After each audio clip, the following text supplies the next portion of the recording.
Ceci est un labubu. Pourquoi l'ont-ils acheté? J'ignore. Mais cela m'a inspiré à faire cette vidéo pour parler de 13 choses qui sont une perte totale d'argent, en commençant par les pièces de monnaie même.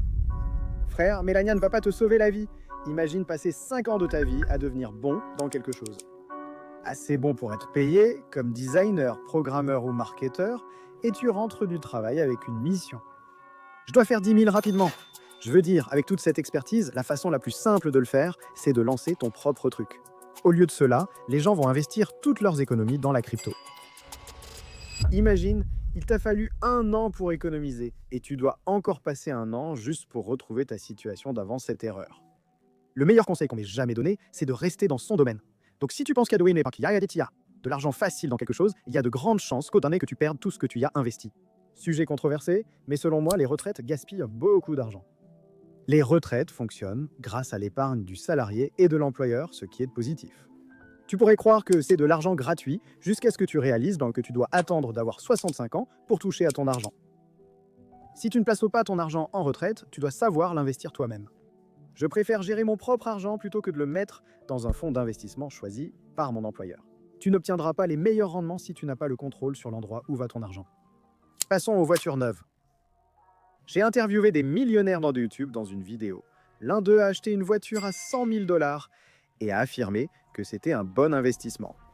Bien sûr, je suis devenu fauché après, mais il a vendu la voiture plus tard. Quand tu achètes une voiture neuve, elle perd la moitié de sa valeur dès les 10 premières 6 minutes. J'ai déjà acheté de belles voitures. Elles ne m'apportent pas le vrai bonheur. Le vrai bonheur, c'est d'avoir la liberté. Si tu dépenses de l'argent pour des choses luxueuses qui perdent de la valeur, tu abandonnes ta liberté pour rien. Un autre énorme gaspillage d'argent, c'est d'être entouré de gens. Je veux dire que tu n'as pas besoin de dépenser, ton temps, c'est de l'argent. Quand as-tu été seul quelques heures pour la dernière fois? Je parle sans musique ni série Netflix, juste toi et tes pensées. C'est difficile de se concentrer quand il y a autant de bruit autour de toi, mais chaque semaine, j'essaie de m'accorder quelques heures. Un soir où il n'y a personne autour pour penser, réfléchir et planifier, quelques heures pourraient littéralement te préparer pour l'année à venir dans ta vie. Il y a un excellent schéma qui montre que plus tu vieillis, moins tu passes de temps avec les autres. Et il y a 2 façons dont cela peut se passer. Soit ça te rend fou, soit tu deviens plus en paix avec toi-même. Un autre exemple, aller en boîte de nuit. Je suis surpris du nombre de fois où j'entends « je vais en boîte pour réseauter ». Pour réseauter, envoie l'exemple un email, propose de la valeur, fais du travail gratuit ou pose une question. Ne va pas en boîte en pensant t'intégrer avec les gros bonnets. Ça peut marcher, mais tu dois dépenser beaucoup d'argent et la valeur que tu en retires est très limitée. Surtout toute cette histoire de very important person, les gens payent vraiment 5 000 juste pour s'asseoir, mec, si tu vas dehors, il y a des bancs partout. Aller en boîte, ce n'est pas du réseautage. Il n'y a aucune valeur à faire ça.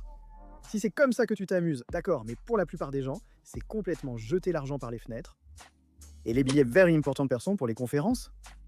Pour quelqu'un qui voyage beaucoup pour le travail, je vais à des conférences partout dans le monde, je trouve que les événements eux-mêmes sont super, mais un billet very important person, c'est de la folie.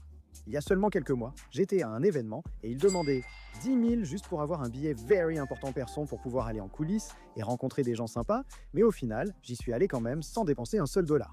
Franchement, si j'avais dépensé 10 000 et appris que quelqu'un comme moi avait réussi à entrer, je serais furieux. Mais c'est ça, la force de faire les choses différemment. Si tu veux quelque chose, lève-toi et va le chercher sans t'inquiéter des obstacles. Le jeu, c'est le jeu, joue pour gagner. Prochainement, les restaurants chers. À New York, sortir au restaurant pour voir tes amis coûte cher. Pour économiser, prépare un repas chez toi ou optez pour un fast-food ensemble. Pour moi, si j'ai faim, je mange. Pour discuter ou faire connaissance, je préfère marcher. Celle-ci pourrait en énerver certains. Le trading, tu as probablement beaucoup entendu ça. Je suis trader, je fais un peu de trading à côté, je fais... Non, tu ne le fais pas, tu n'utilises pas de vrai argent. Beaucoup sur les réseaux sociaux prétendent gagner de l'argent avec le trading, mais ils gagnent surtout en vendant des formations ou via le parrainage marketing de réseaux. Le trading exige une gestion active, pas une activité à temps partiel. Ce n'est pas comme investir dans une entreprise et revenir 3 ans après. Je peux te l'affirmer car entre 11 et 17 ans, j'ai transformé 1000 livres en 60 000, ce qui est presque impossible. Ce monde dangereux est trop idéalisé. Pourquoi dépenser 10 000 juste pour dormir en avion? Voici les vols en première classe. Parfois, ça a du sens. Si tu as assez d'argent pour que ça ne t'affecte pas, pourquoi pas? Je veux dire, la plupart des gens normaux ne prennent pas de vol en première classe, parce que c'est tout simplement trop cher. Mais on entend beaucoup de gens prendre des vols en classe affaires, ce qui est un cran en dessous. Le truc fou, c'est que tu pourrais avoir des vacances entières en Europe, hôtel, vol, cadeaux, tout compris. Il existe d'autres façons d'utiliser ton argent et les points de carte de crédit sont aussi un grand gaspillage, tout comme les vols. Combien de fois as-tu vu quelqu'un se vanter du nombre de points qu'il a?